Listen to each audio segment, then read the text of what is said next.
नमस्कार विद्यार्थी मित्रांनो, आजच्या तासिकेमध्ये आपण उदाहरण क्रमांक 13 शिकूया. असे आपण म्हणजे उदाहरण क्रमांक 13 आणि उदाहरण क्रमांक 14 असे आज या तासिकेमध्ये दोन प्रॉब्लेम्स शिकूया. तुम्हाला उदाहरणाची PDF पाठवलेली आहे. मी उदाहरणाचं वाचन करतो आहे. तुम्ही ती PDF किंवा तुम्ही आपल्या रजिस्टरमध्ये लिहिले असाल तर ते तुम्ही आपल्या डोळ्यासमोर ठेवा, म्हणजे तुम्हाला उदाहरण लवकर समजेल. बघा उदाहरण. A firm of contractors undertook a contract on 1st April 2008. The following was the expenditure on the contract, which was for rupees 4 lakh. Particulars आणि रुपीज असे दोन कलम आहेत. पर्टिक्युलर्समध्ये बघा काय दिलेलं आहे. Material issue to contract 60,000 60,000. Plant used to contract 20,000. Wages incurred 80,000 म्हणजे 80,000. Other expenses 5,000. खाली पॅराग्राफमध्ये दिलेली आहे माहिती बघा.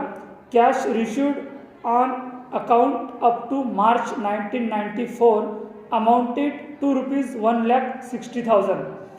कॅश रिसिव्ड आहे 1,60,000. बीइंग 80% ऑफ वर्क सर्टिफाईड, आणि आपल्याला 80% त्याचं कॅल्क्युलेशन करून 80% आपल्याला वर्क सर्टिफाईड कॅल्क्युलेशन करावं लागेल.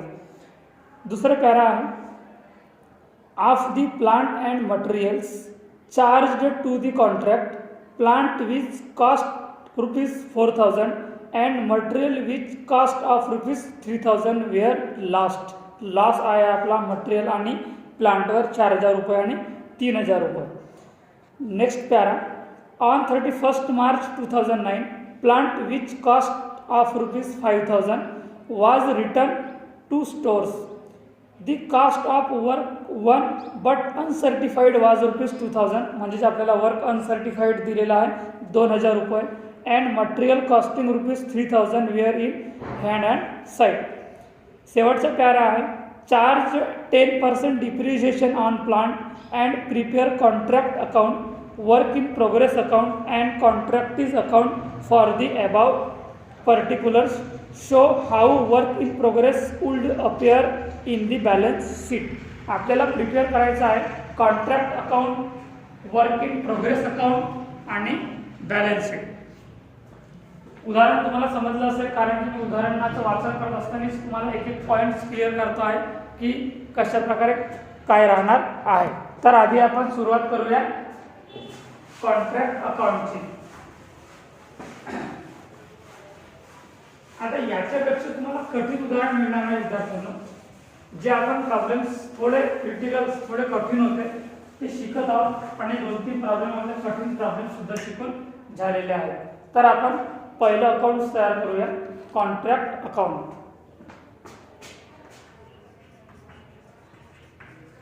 Contract account.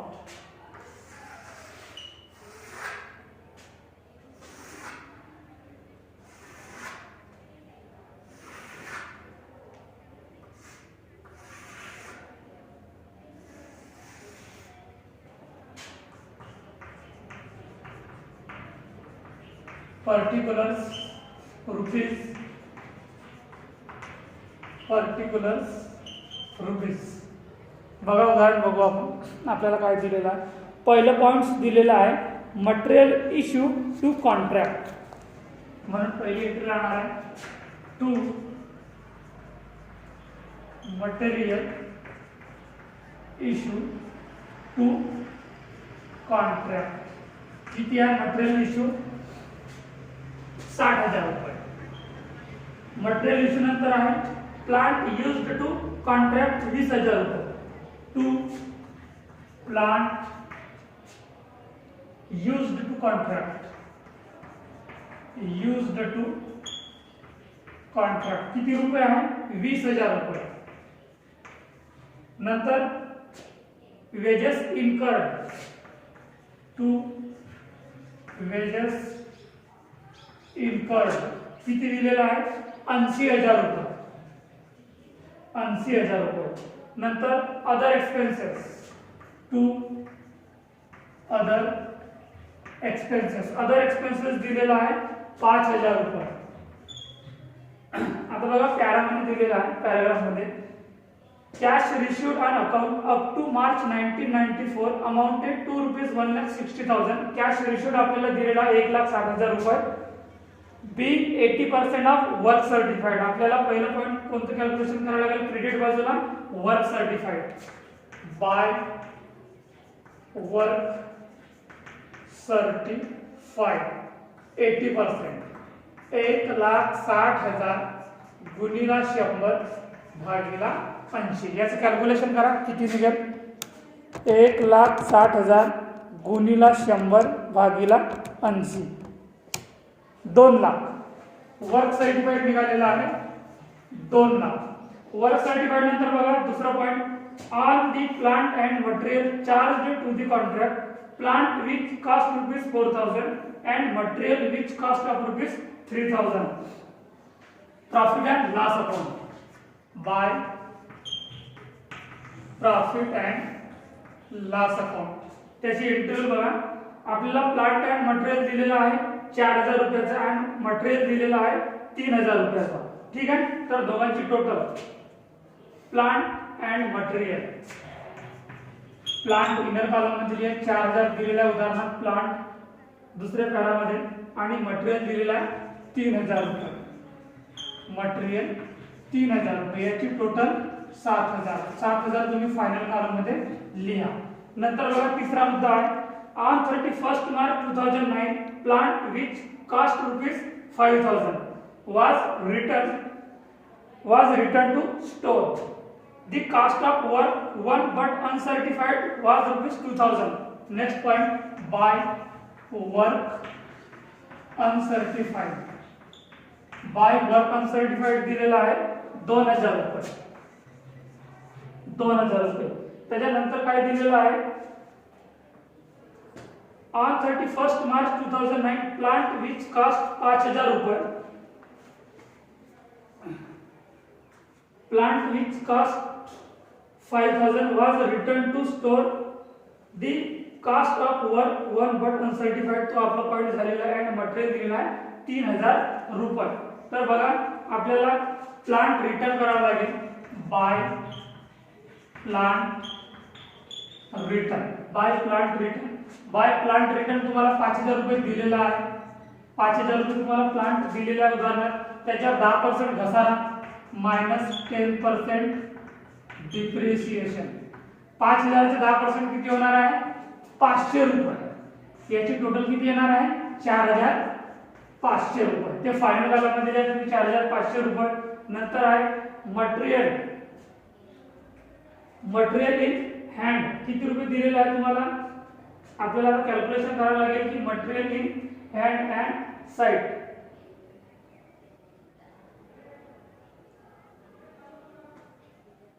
तिसरा जो मुद्दा आहे तिसऱ्या पॅरामध्ये अनसर्टिफाइडच्या नंतर, and material costing ₹3,000 were in hand and site. तर material in hand and site by, next point, by material hand in site.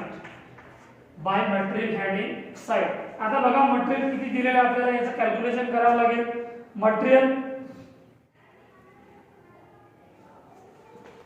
Material बघा, material costing ₹3,000 were hand in site. त्याचं आपल्याला कॅल्क्युलेशन करावं लागेल. त्याच्यासाठी आपल्याला प्लांट बघा तुम्हाला उदाहरणात दिलेला आहे दुसरा नंबरचा पॉइंट, पर्टिक्युलर्समध्ये प्लांट किती रुपयाचा आहे, 20,000 रुपये. प्लांट दिलेला आहे 20,000 रुपये.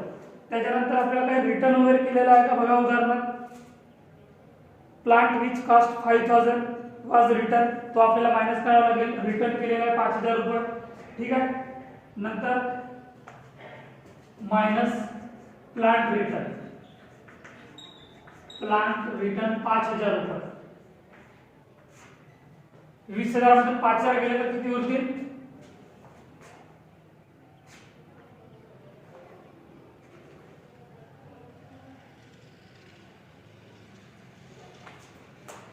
20,000 मधून 5,000 गेले तर 15,000. आता बघा इथे जागा अपुरी पडल्यामुळे मी बाजूला लिहितो आहे. त्याच्यानंतर डिप्रिसिएशन ऑन मशीन. बघा त्याच्यानंतरचा पॉईंट काय दिलेला आहे आपल्याला.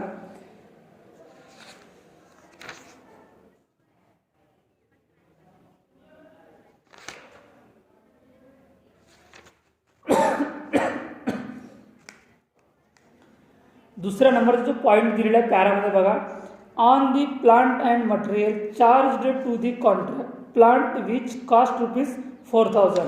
तर हे तुमचे 4,000 सुद्धा मायनस होतील. लॉस ऑफ प्लांट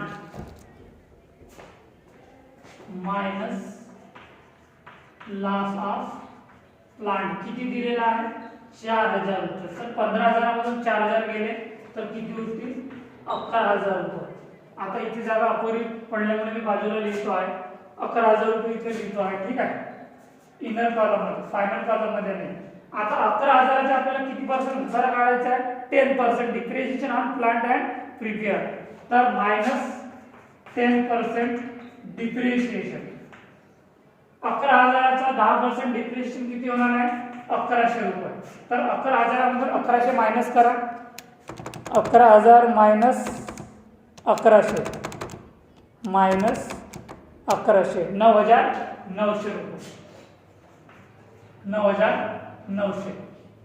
विद्यार्थ्यांना मी इथून मिटवतो कारण मला लिहिण्यासाठी जागा अपुरी पडते. तर मी डायरेक्ट 9,900 फायनल कॉलममध्ये लिहितो आहे. ठीक आहे, 11,000 मायनस 1,100 10% घसारा काढल्यानंतर तर 9,900 फायनल कॉलममध्ये जाते. ठीक आहे, नंतर अजून काय आपल्याला विचारलेलं आहे का.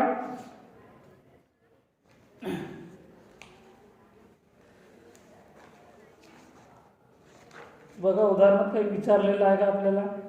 मटेरियल इन हँड,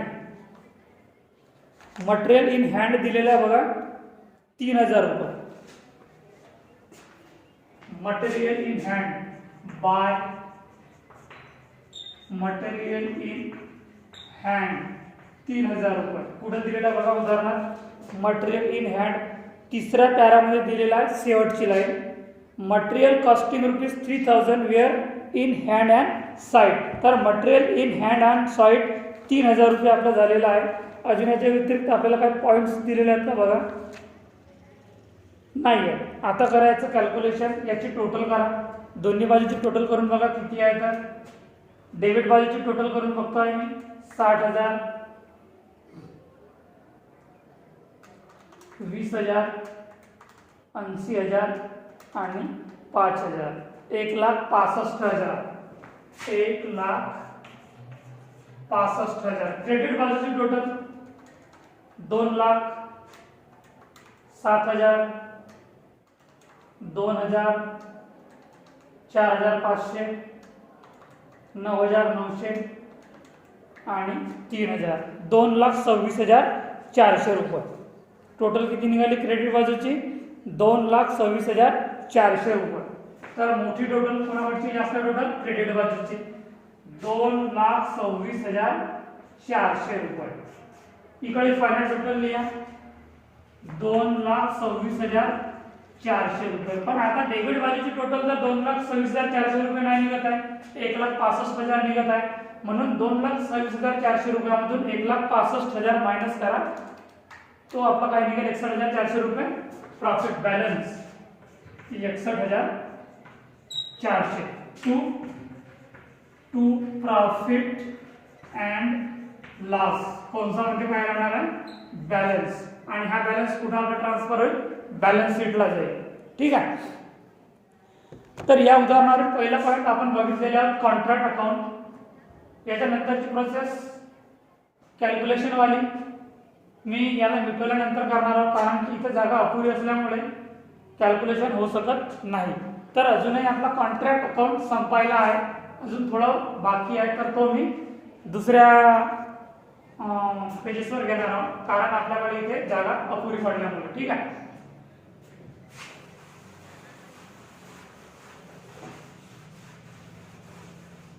61,400 रुपये.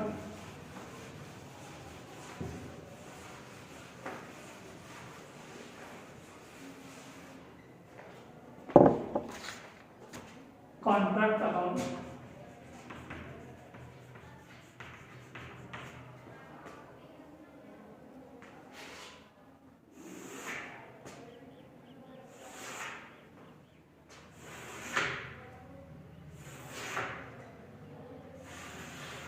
मी यासाठी इथून पूर्ण कंप्लीट करत नाही कारण की आपला वरचा भाग जो मी मिटवलेला आहे त्याच्या आधीचा भाग होता.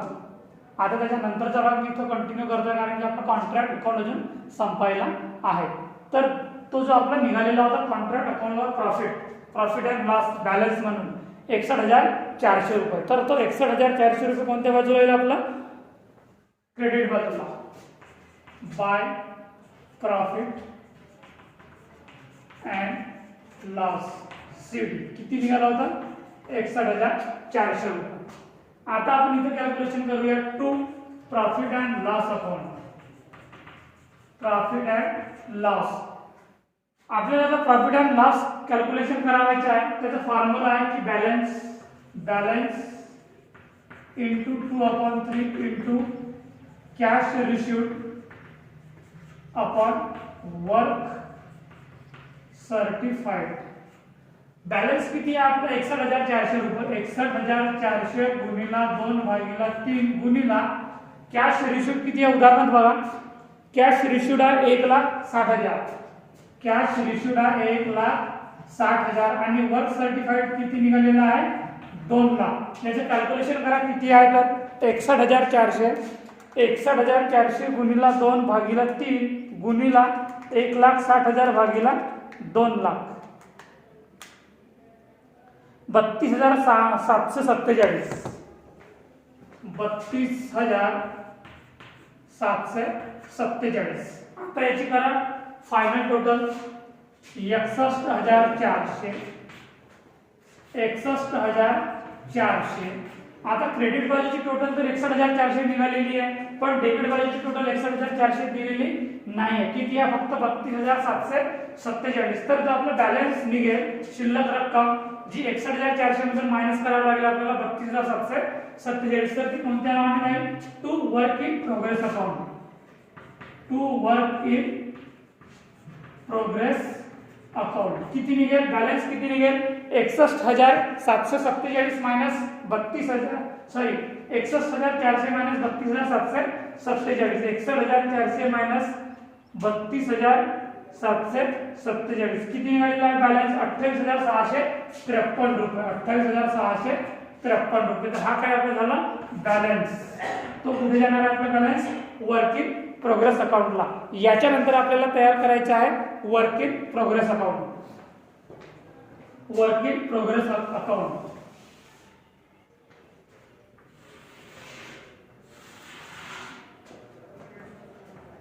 Work in progress account. आता आपलं वर्क इन प्रोग्रेस अकाउंटला काय काय एंट्री होणार आहे की जो बॅलन्स आहे आपल्याकडे जसं की मटेरियल असेल, मशीन असेल, वर्क सर्टिफाइड आहे किंवा वर्क अनसर्टिफाइड आहे, हे जो आपल्याकडे जो बॅलन्स असेल जेवढा बॅलन्स असेल तेवढा आपला वर्क इन प्रोग्रेसवर त्याची एंट्री करावं लागेल. तर पहिली एंट्री कोणती होणार आहे? To work certified. To work certified. किती आहे वर्क सर्टिफाइड? जो आपण कॅल्क्युलेशन करून काढलेला आहे 2 लाख रुपये. 2 लाख रुपये. वर्क सर्टिफाइड नंतर आहे to work uncertified. To work uncertified किती दिलेला आहे? ऑलरेडी आपल्याला उदाहरणात दिलेला आहे वर्क अनसर्टिफाइड. बहुतेक बघा उदाहरणात किती दिलेलं आहे? 2,000 आहे का? वर्क अनसर्टिफाइडची रक्कम किती दिलेली आहे? 2,000 रुपये. वर्क अनसर्टिफाइडची रक्कम किती दिलेली आहे? 2,000 रुपये. आता आपल्याकडे काय काय बॅलन्स आहे ते बघा. मशिनरी आहे का बॅलन्स? आपल्याकडे आहे. आपल्याकडे मशिनरी बॅलन्स आहे जो आपण कॅल्क्युलेशन करून काढलेलं होतं 9,900 रुपये. तर लिहा to balance of machinery. To balance of machine. किती आहे बॅलन्स ऑफ मशीन जो आपण कॅल्क्युलेशन केलेलं होतं कॉन्ट्रॅक्ट अकाउंटला? 9,900. नंतर balance of material. To balance of material 3,000. आपल्याकडे बॅलन्स ऑफ मटेरियल सुद्धा 3,000 दिलेला आहे जो तुम्हाला दिलेला आहे बघा. तिसऱ्या पॅराग्राफ मध्ये शेवटचं लाईन जी दिलेली आहे material costing 3,000 were hand on site. 3,000 आपल्याला मशिनरी दिलेली आहे, सॉरी मटेरियल दिलेलं आहे आणि बॅलन्स ऑफ मशीन 9,900 जो आपण कॅल्क्युलेशन केलेलं होतं. जो आता आपण कॉन्ट्रॅक्ट अकाउंटला जो बॅलन्स काढला होता आपण बॅलन्स वर्क इन प्रोग्रेस, तर त्याची एंट्री इकडे होणार आहे by work in progress transfer from contract account. किती आहे? 28,653 रुपये. 28,653 रुपये. आता टोटल करा दोन्ही बाजूची. कोणत्या बाजूची टोटल जास्त आहे? आधी डेबिट बाजूची टोटल करतो आहे मी. 2,00,000, 2,000, 9,900 आणि 3,000. किती टोटल आहे डेबिट बाजूची? 2,14,900. 2,14,900. 2,14,900. 2,14,900 मधून 28,653 मायनस करा. 28,653 1,86,247. 1,86,247. हे काय राहणार आहे आपलं? By balance transfer to balance sheet. हा जो आपला बॅलन्स निघालेला आहे वर्क इन प्रोग्रेस अकाउंटचा, तो आपला बॅलन्स कुठे जाणार आहे? बॅलन्स शीटला जाणार आहे. तर विद्यार्थ्यांना आपले 2 पॉइंट्स क्लिअर झालेले आहेत. या उदाहरणात कॉन्ट्रॅक्ट अकाउंट तयार झालेला आहे आणि वर्क इन प्रोग्रेस अकाउंट तयार झालेला आहे. जो आपण या व्हिडिओमध्ये जो भाग घेतलेले आहोत आपण, याच्यापैकी तुम्हाला जर कोणता पॉइंट समजला नसेल तर तो तुम्ही मला विचारू शकता. याच्यानंतर आपण घेऊया बॅलन्स शीट.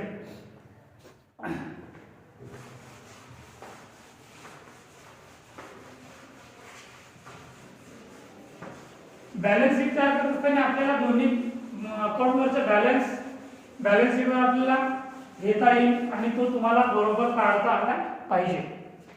याच्यानंतर आपण कॅल्क्युलेशन करूया balance sheet.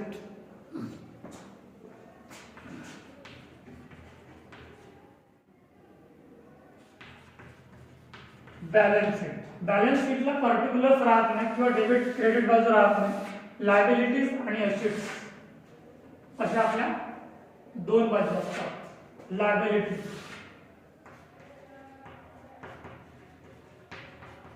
Liabilities rupees, assets and rupees.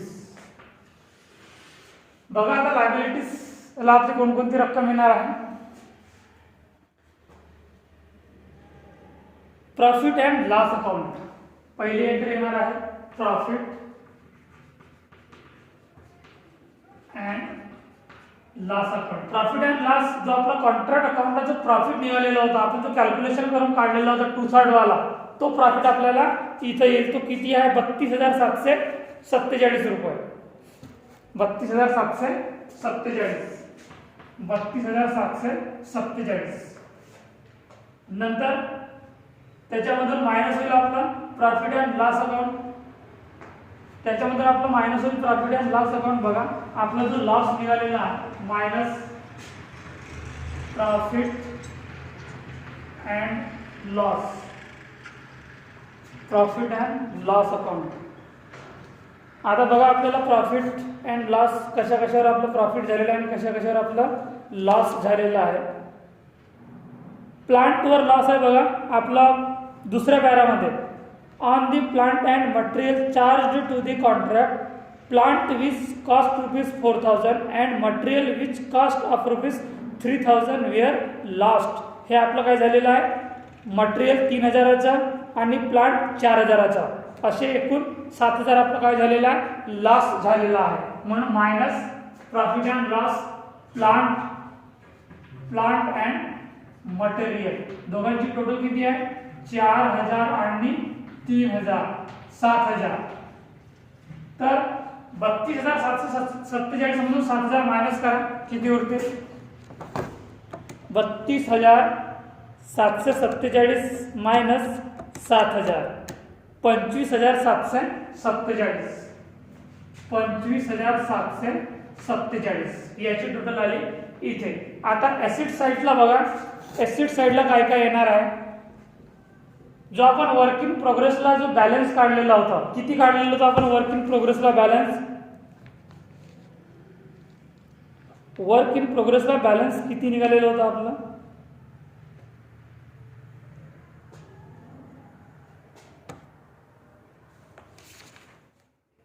Work in प्रोग्रेसला आपलं बॅलन्स निघालेलं होतं 1,86,246.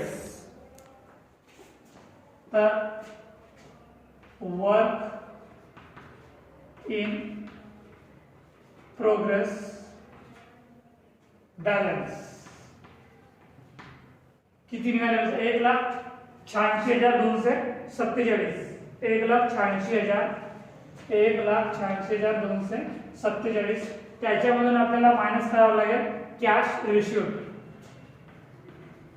कॅश रिसिव्ड जी आपल्याला किती दिलेली आहे? Cash received 1,60,000.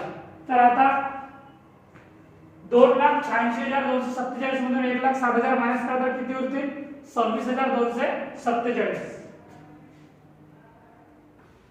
26,247 याला बॅलन्स शीटला बंद करून द्या. बघा, बॅलन्स शीट आपली जुळणार नाही आहे. मी तुम्हाला याच्या आधीच्या व्हिडिओमध्ये सांगितलंच होतं की ज्या आपल्या महत्त्वपूर्ण एंट्री आहेत, ज्या महत्त्वाच्या एंट्री आहेत ते आपल्या एंट्री झालेल्या आहेत. आणि कॉन्ट्रॅक्ट अकाउंटमध्ये असं नाही आहे की बॅलन्स शीट आपली मॅच व्हायला पाहिजे. तर उदाहरण क्रमांक 13 आपला इथं संपलेला आहे. उदाहरण क्रमांक 14 आपण दुसऱ्या व्हिडिओमध्ये घेऊया. जर या उदाहरणात तुम्हाला कोणतं पॉईंट समजलं नसेल, कोणतं कॅल्क्युलेशन समजलं नसेल तर तो तुम्ही मला ग्रुपवर विचारू शकता. धन्यवाद.